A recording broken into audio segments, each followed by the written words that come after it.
Saúde a igreja com a paz do Senhor. Amém. Recentemente, nessa igreja, eu vou virar um pouquinho, porque não está focando direito.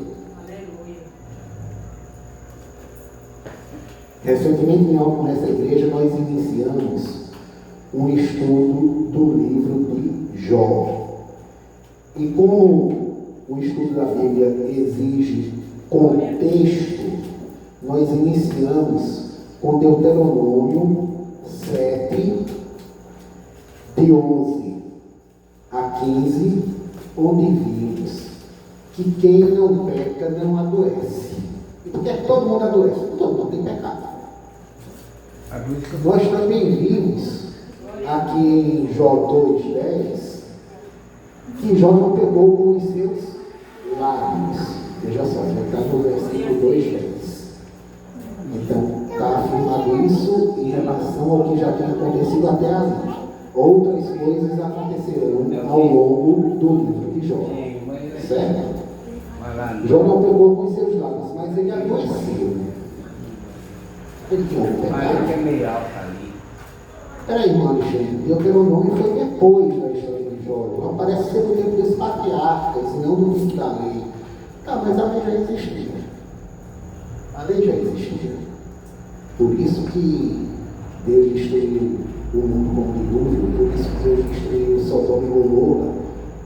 E a lei ainda não havia sido revelada, mas ela já existia. Certo? Ela sempre esteve com Deus. Hoje, a gente vai, lemos os versículos 1 e 2, né? Hoje a gente vai dar sequência com o capítulo 3, capítulo 4, se possível também o capítulo 5. O vento não está colaborando, mas pior seria se estivesse de calor, não é? Então não vou reclamar do vento não, o vento é uma bênção.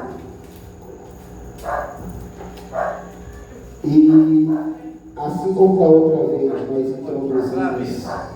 Obrigado. Assim como da outra vez nós introduzimos com Deuteronômio, hoje eu queria introduzir com Êxodo 15.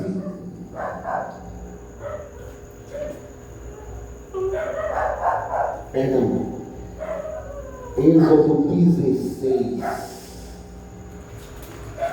A partir do versículo 2. E lembrar aqui, olha, e toda a congregação dos filhos de Israel murmurou contra Moisés e contra Arão no deserto. Versículo 3. E os filhos de Israel disseram-lhe: quem dera que nós morrêssemos por mão do Senhor na terra do Egito, quando estávamos sentados junto às panelas de carne, quando comíamos pão até fartar, porque nos temos tirado para este deserto para matar de fome a toda esta multidão. Veja só, a gente se lembra que o povo de Israel, lá no Egito, era escravo. E conversa essa de panelas de carne. Certo? Mas o povo veio com essa conversa e murmurou contra Moisés, o seu líder legislador.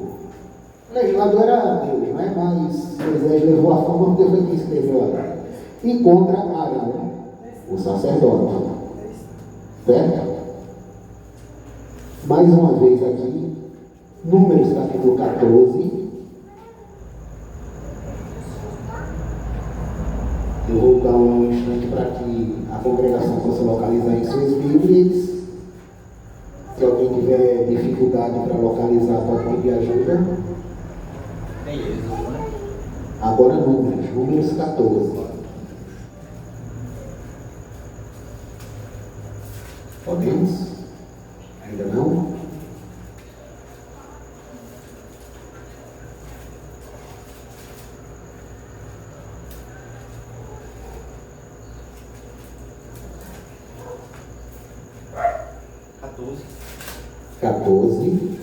Certo? A partir do versículo 1. Então levantou-se toda a congregação e alçaram a voz, e o povo chorou naquela mesma noite. Versículo 2. E todos os filhos de Israel murmuraram contra Moisés e contra Arão, e toda a congregação lhe disse: ah, se morrêssemos na terra do Egito, ou ah, se morrêssemos neste deserto. Vendo aí o povo reclamando dos enviados de Deus para salvá-los, no caso aí Moisés, que os resgatou da terra do Egito. Na verdade, quem resgatou foi Deus, mas o instrumento foi Moisés. E Arão, que servia de mediador, de sacerdote, né? Os judeus gostam de dizer que entre eles não há mediador, mas foram eles que disseram: ô Moisés, ouve tuas palavras de Deus para que não morramos, que estavam comigo do monte fumegando, dos trovões, do terremoto. Ouve tuas palavras de Deus e nos conta que nós as seguiremos. E Deus disse: boa é essa palavra, você vai ouvir, vai contar para eles e eles vão seguir. Mas eles não seguiram, né? Então vamos dar sequência aqui. Jó, capítulo 3.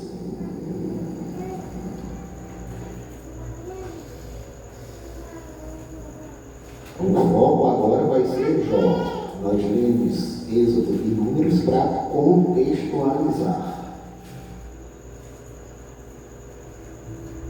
Podemos? Amém. Depois disto, abriu Jó a sua boca e amaldiçoou o seu dia. E Jó, falando, disse: pereça o dia em que nasci, e a noite em que se disse: foi concebido um homem.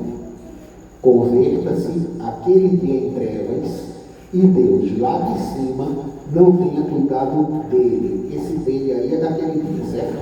Nem resplandeça sobre ele a luz. Certamente contaminem-no as trevas e a sombra da morte. Habitem sobre ele nuvens, negros vapores do dia o espantem.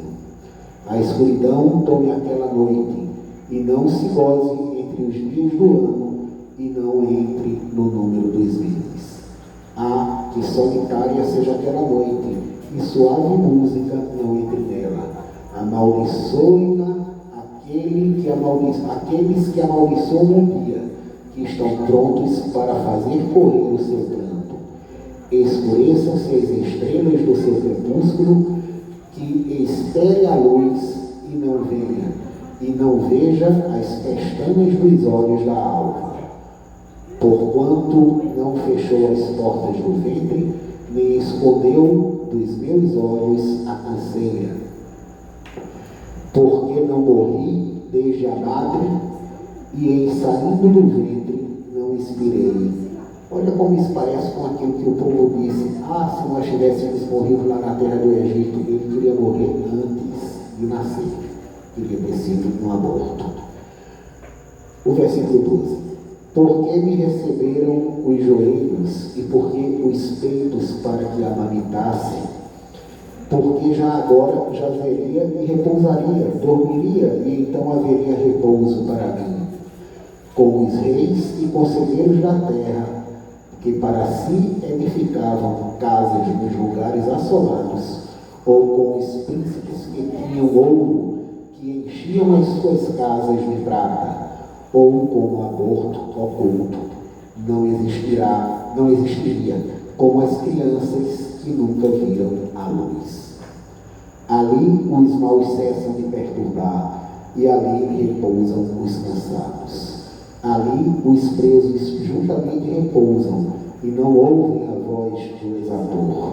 Ali está o pequeno e o grande, e o servo fica livre de seu senhor, para que se dá luz ao miserável e vida aos amargurados de ânimo, que esperam a morte e ela não vem, e cavam em procura dela, mais do que de tesouros ocultos, que de alegria saltam e exultam, achando a sepultura, porque se dá luz ao homem cujo caminho é oculto, e a quem Deus o encobriu.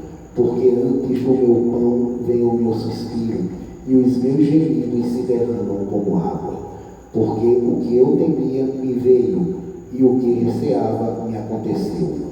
Nunca estive descansado, nem sosseguei, nem repousei, mas veio sobre mim a perturbação. Vejam que ele está desejando a própria morte, como alívio para o sofrimento que lhe estava sendo imposto. Vamos para o capítulo 4, quando Elifaz, um de seus amigos, repreende a Jó. Então respondeu Elifaz, o temanita, e disse: se intentarmos falar-te, enfadar-te-ás, mas quem poderá conter as palavras? Eis que ensinaste a muito, e esforçaste as mãos fracas.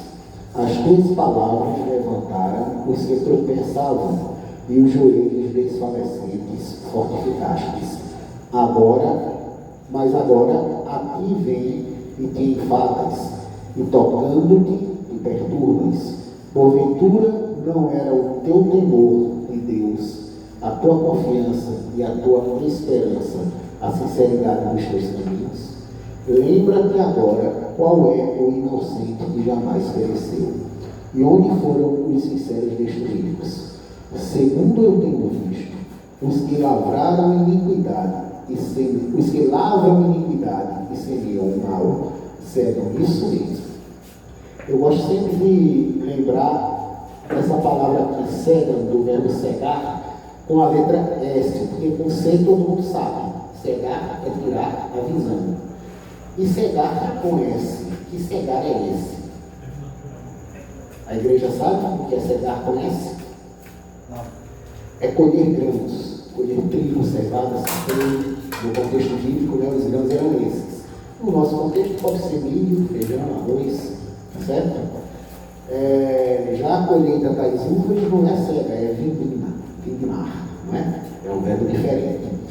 Agora vamos para o versículo 9. Com o hálito de Deus perecem e com o assopro da sua ira se consomem. O bramido do leão e a voz do leão feroz, e os dentes dos leõezinhos se quebrantam. Perece o leão velho, porque não há presa, e os filhos da leoa andam dispersos. Uma palavra se me disse em segredo, e os meus ouvidos receberam um sussurro dela. Entre pensamentos e visões da noite, quando cai sobre os homens o sono profundo, sobreveio-me o espanto e o temor, e todos os meus ossos estremeceram. Então o Espírito passou por diante de mim, fez-me arrepiar os cabelos da minha carne. Parou ele, mas não conhecia a sua feição. Um vulto estava diante dos meus olhos, e calando-me ouvi uma voz que dizia: seria porventura o homem mais justo do que Deus? Seria porventura o varão mais puro do que o seu Criador? Eis que nos seus servos não confia, e em seus anjos encontra loucura, quanto mais naqueles que habitam em casas de lodo, cujo fundamento está no pó, e são machucados como a traça. Desde de manhã até a tarde são despedaçados, e eternamente aparecem sem que disso se faça caso. Porventura não passa com eles a sua excelência, morrem sem sabedoria. No capítulo 5, Elifaz continua falando: chama agora a alguém que te responda, e para qual dos santos te virarás? Porque a ira destrói o louco, e o zelo mata o tolo. Bem vi eu o louco lançar raízes, logo amaldiçoei a tua habitação. Seus filhos estão longe da salvação, e são despedaçados às portas, e não há que ajude. Mas sua messe a devora, o faminto que até dentre os espinhos atira, e o salteador traga a sua fazenda, engole, bebe a sua fazenda, porque do pó não procede a aflição, nem da terra brota o trabalho. Mas o homem nasce para o trabalho, como as faíscas das brasas, se levantam para voar.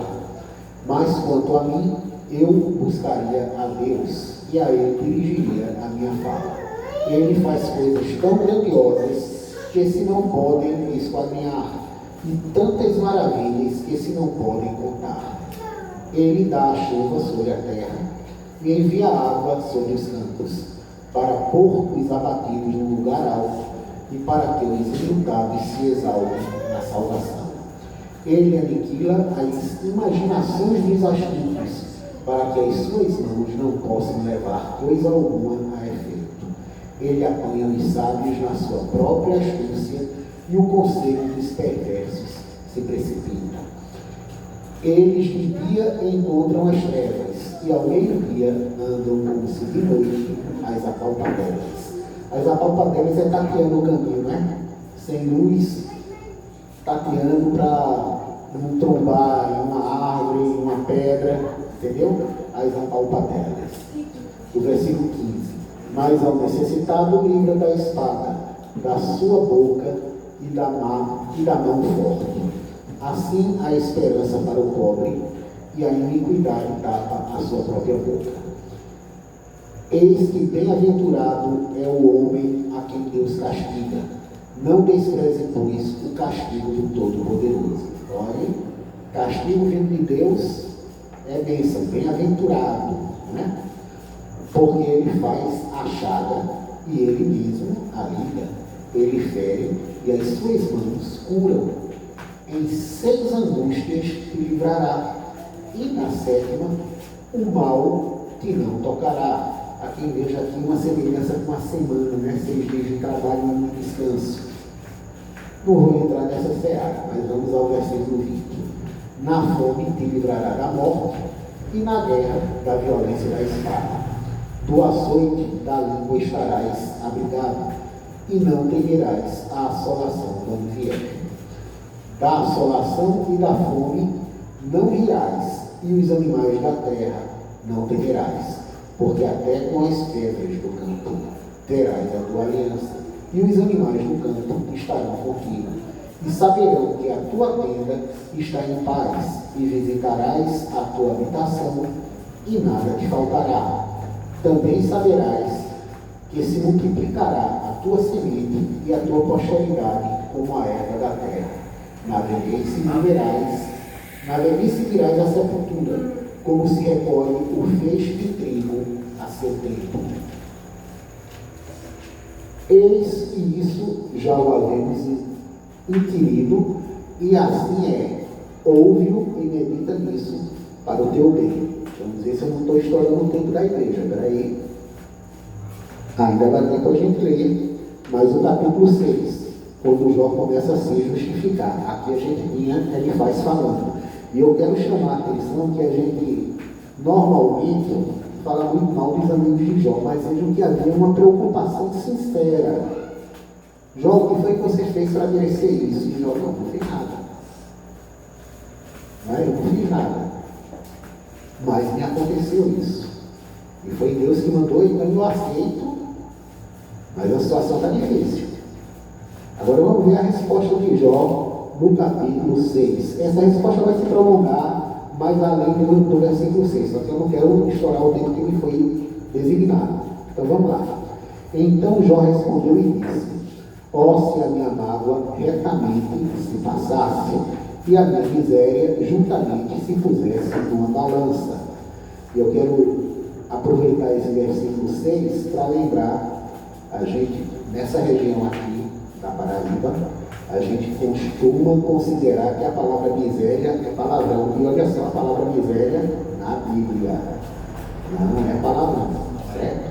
Muita gente condena, né? Muita gente condena, mas não é. Versículo 3: porque na verdade mais pesada seria do que a areia dos mares, por isso é que as minhas palavras têm sido inconsideráveis.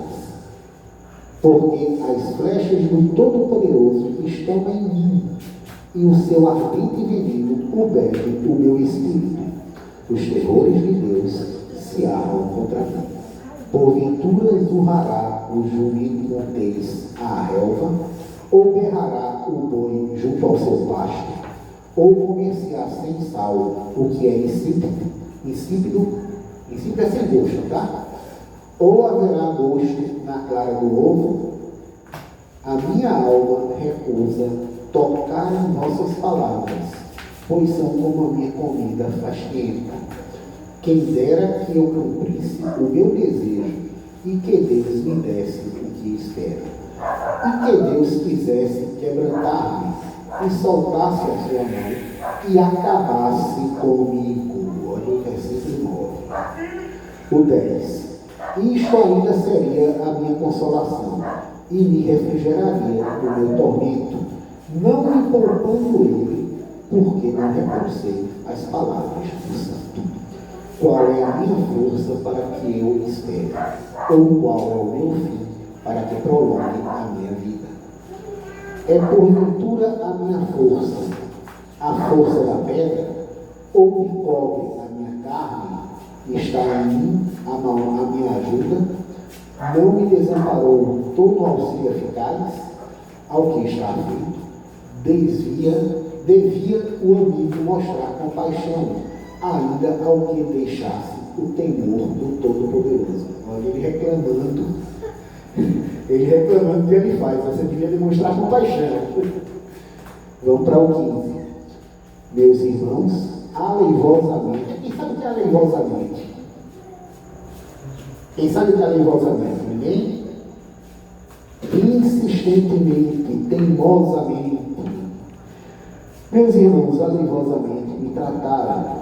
São como um ribeiro, como a corrente dos ribeiros que passam, que estão encobertos com a geada, e nele se esconde a neve. No tempo em que se derretem com o calor, se desfazem, e em se aquecendo, se aquentando, desaparecem do seu lugar. Desviam-se as caravanas dos seus caminhos, sobem ao vácuo e perecem. Os caminhantes de Temar os veem, os passageiros de Sabá olham para eles. Foram envergonhados por terem confiado, e chegando ali se confundem. Agora sois semelhantes a eles, vistes o terror e temestes. Disse-vos eu: dai-me ou oferecei-me da vossa fazenda presentes, ou livrai-me das mãos do opressor, ou redimi-me das mãos dos tiranos.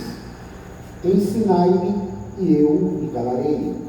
Dá-me a saber em que errei. Parece que ele está dizendo: eu não errei. Se eu errei, me mostra qual foi o meu erro. Mas eu não errei. É a impressão que a gente tem, né? Pelo menos eu tenho essa impressão, não sei vocês. O 25. Ó, quão fortes são as palavras da tua razão, mas que é o que censura a vossa arguição. Arguição é o argumento, né? Porventura buscareis palavras para me repreenderdes, visto que as razões do despreparado são como o vento. Mas antes lançai sortes sobre o órfão e especulai com o vosso amigo.